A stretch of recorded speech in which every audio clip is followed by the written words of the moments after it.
Hi everyone, welcome back to my channel. So I am Sandhya and how are you all? Hope you all are doing good and your preparation is also going good. So to beat this summer heat, I am making a cup of lassi and I'll enjoy this and share with you all how I am revising my chapters, subjects, topics, anything like जो भी हम पढ़ते हैं, like किसी subject को ही पढ़ते हैं, किसी चैप्टर को ही पढ़ते हैं, किसी पर्टिकुलर टॉपिक को ही पढ़ते हैं, हमें सब कुछ रिवाइज़ करना पड़ता है क्योंकि एक बार पढ़ने से हमें टेम्परेरी मेमोरी तो बन जाती है, लेकिन हमारे ब्रेन में परमानेंट मेमोरी के लिए we have to revise whatever we are studying, whatever we have been studying. So we have to revise not only once, हमें बार बार रिवाइज़ करना होता है एक पॉइंट तक के लिए, क्योंकि हमें हमारे माइंड में परमानेंट मेमोरी को सेट करना होता है. क्योंकि revision is the key for नी 2024, क्योंकि इतना बड़ा पोर्शन, इतना बड़ा सिलेबस है, हम इसे हमेशा माइंड में सेट करके नहीं रख सकते विदाउट डूइंग रिवीजन.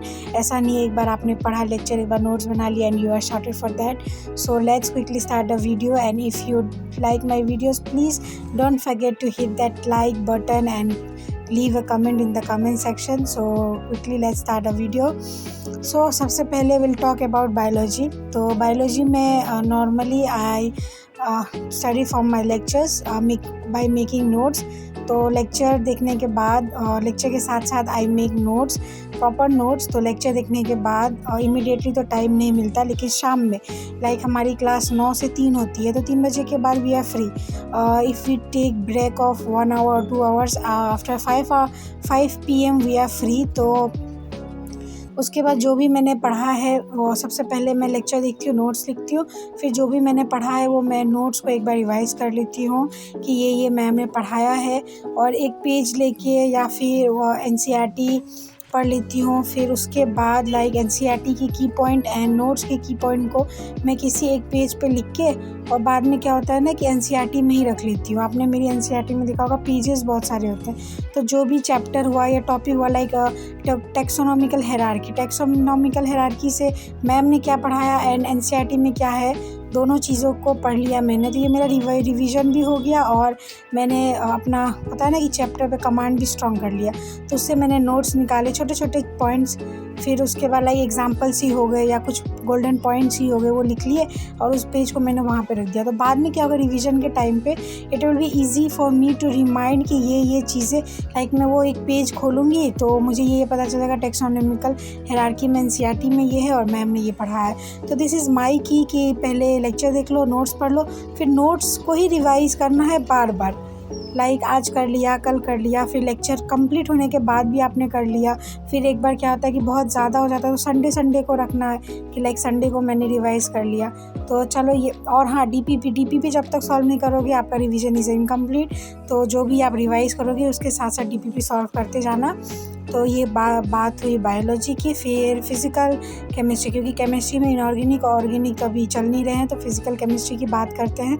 तो फिज़िकल केमिस्ट्री में सेम ही है, जैसे लेक्चर देखा, नोट्स बनाया, फिर उसके बाद एक पेज लेती हूँ मैं, या जो नोट्स ही हैं उसी में मैंने क्या किया, नहीं नोट्स में तो आप करोगे ना बाद में होच-पोच हो जाएगा, तो आप नोट्स को अलग रखो, फिर एक पेज रखो या एक कॉपी जो भी आपको पसंद है उसे आप लो. फिर उसमें आप जो भी आपने पढ़ा है, जैसे सर ने कुछ फार्मूलाइज ही पढ़ा दिए, क्योंकि थ्योरी तो उतनी ज़्यादा लाइक हमें मेमोराइज़ करने की ज़रूरत नहीं होती, लेकिन formula, physical chemistry is base of everything and it needs practice, it needs revision.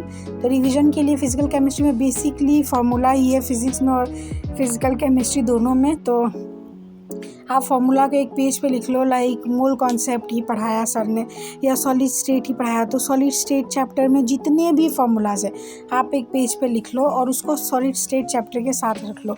Like होता है ना कि 10 पेज क्या नोट्स है और आपने एक ही पेज या हाफ पेज में आपने सारे फार्मूलाज लिख लिए, तो आपको रिवाइज़ करने में ईजी होगा, है कि नहीं. फिर गोल्डन पॉइंट्स लिख लो. तो ये हुआ एक रिवाइज़ करने का तरीका. एक ही चीज़ ये होती है कि आप जैसे लेक्चर देख लिए, नोट्स पढ़ो, फिर NCERT पढ़ लो, फिर DPP सॉल्व कर लो, ये भी हुआ रिवाइज़ करने का तरीका.